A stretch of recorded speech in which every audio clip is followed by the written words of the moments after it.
A paz do Senhor Jesus esteja com todos. Bom, hoje é o nosso dia 194.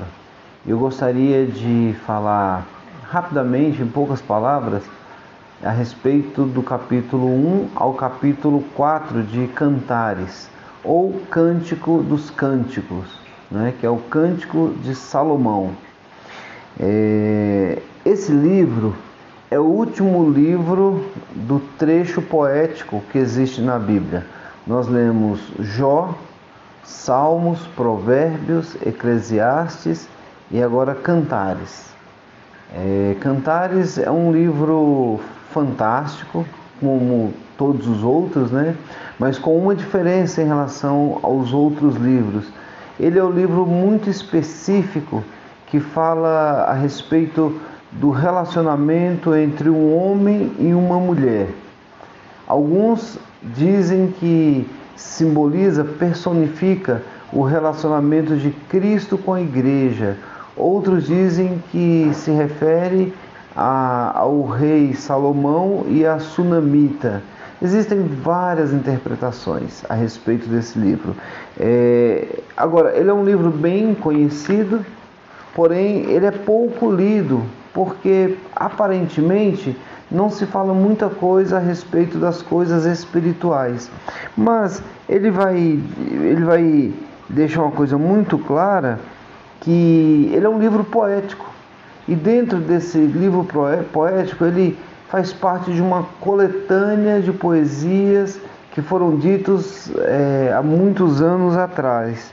Então, ele mostra principalmente a relação sexual entre um homem e uma mulher, que precisa ser desfrutado com muito encanto, com muita poesia, e não há nenhum pecado nisso, né? A gente vai ver que esse livro foi inspirado por Deus, né? E ele é motivo realmente de muitos debates por conta dessas interpretações. Agora, quando a gente estuda teologia, a gente estuda uma matéria que chama-se hermenêutica.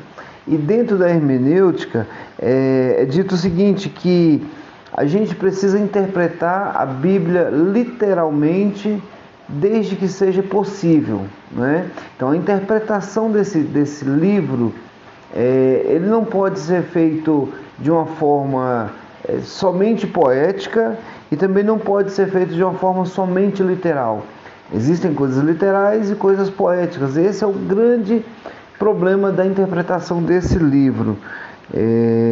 Então, a gente percebe que mesmo esse livro tendo essa conotação poética e se referindo ao ato sexual em muitos aspectos aqui, não há nenhum pecado nisso, não há nenhum problema.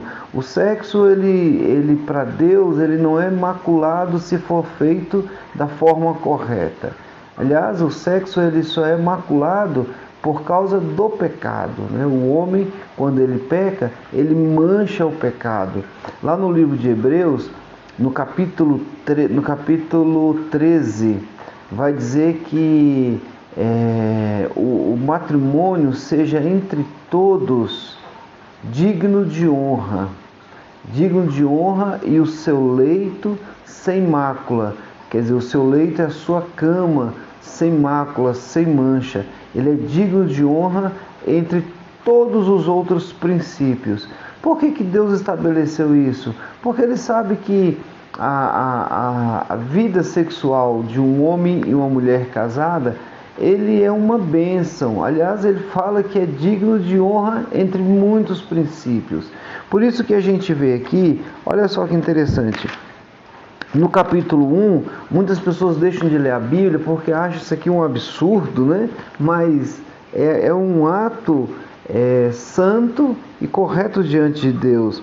A mulher, que é chamada de a amada, ele fala assim, ela já começa o livro no capítulo 1 falando: se ele me beijasse, se a sua boca me cobrisse de beijos, sim, as suas carícias são mais agradáveis do que o vinho.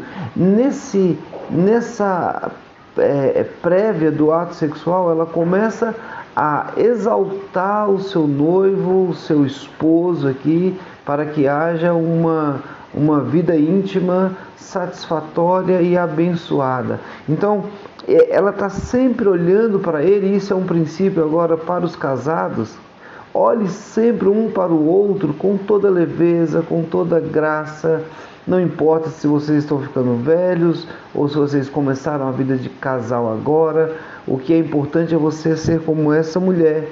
Olha para o marido como uma coisa mais espetacular e o marido olha para a esposa como algo espetacular. Aos solteiros, aprendam isso. Quando vocês casarem, a prioridade sempre será um do outro.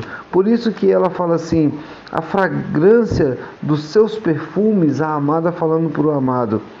O seu nome é como perfume derramado. E a fragrância dos seus perfumes, ela é suave. Não é à toa que as jovens o amam. E sabe o que ele vai dizer para ela? Aqui no capítulo 2,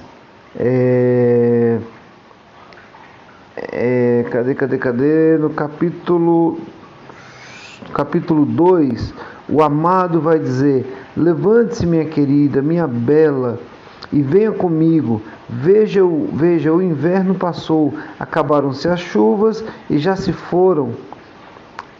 Aparecem flores na terra. E aí ele vai mostrar que a esposa é uma pomba. Fala: minha bela, venha comigo, versículo 14.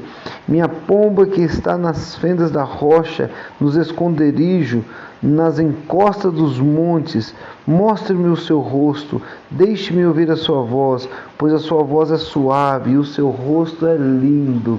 Ele está sempre poetizando. Gente, isso aqui é muito especial, isso aqui é Bíblia. E ela vai ensinar uma coisa para solteiras. Também tem uma coisa muito interessante, que ela fala assim: mulheres de Jerusalém, no capítulo 2, no versículo 7. Eu as faço jurar pelas gazelas e pelas costas do campo, mulheres solteiras. Aqui não fala solteiras, mas a gente sabe que é para solteiras. Fala: não despertem nem provoquem o amor enquanto ele não quiser. Quer dizer, tem momentos para essa paixão poética acontecer. Então, se você é muito nova, não desperte isso em você. Se você é muito jovem, não desperte o amor, porque você não vai conseguir segurar e vai acabar cometendo erros, não é? É bem especial. Além disso, olha o que o homem fala para a mulher no capítulo 4. Ele fala assim, no versículo 7... olha como a gente precisa ser com a esposa. Isso aqui fala de um relacionamento entre a esposa e o esposo. Você é toda linda, minha querida. Em você não há defeito algum. Então ele fala assim: eu olho para você, por mais que existem defeitos, lógico que existem defeitos, mas na visão do homem não há defeito algum, né? E vai encerrar aqui o capítulo 4. Esse é o grande segredo de um relacionamento, que são os detalhes que a Bíblia nos ensina aqui. Ele vai dizer assim, no versículo 9 do capítulo 4, né? Você fez disparar o meu coração, minha irmã. Esse aqui é o amado falando para a amada. E a amada, casada, preste atenção nos detalhes que são ditos aqui. Por que é despertado? O que desperta o coração do seu amado, do seu querido? Tem gente que, como ele fala assim, você fez disparar o meu coração com um simples olhar. Às vezes um olhar desperta o homem, o seu marido ou a sua esposa, né? Ou joias, né? A beleza das joias pode despertar. Com umas simples joias dos seus colares. Quão deliciosas são as tuas carícias, minha irmã. Carícias podem despertar também. Então não deixe de despertar no seu amado e na sua amada essas coisas que ele está dizendo aqui. A fragrância do seu perfume supera qualquer especiaria. Tem casal que se desperta pela fragrância do perfume. Se é isso, aproveite, faça isso com seu amado e com sua amada. Tem casal que gosta de se beijar, os seus lábios gotejam doçura, não é? E aí vai falando a fragrância das suas vestes. O que não pode acontecer entre um casal de 5 anos de casado, 3 anos, 20 anos, 30 anos, 40 anos, 50 anos de casado, não pode apagar o fogo que existe em você. Um desperta no outro, Então, esse é o tema, não é? Esse é o tema de Cantares. De fato, é um relacionamento entre um homem e uma mulher, ou entre Cristo e a igreja, entre a Sunamita e Salomão. Não importa a interpretação, o que importa é que a gente precisa ler esse livro de forma poética e despertando sempre a preferência um do outro, não é? Não esquecendo que digno de honra entre todos é o casamento e um leito sem mácula.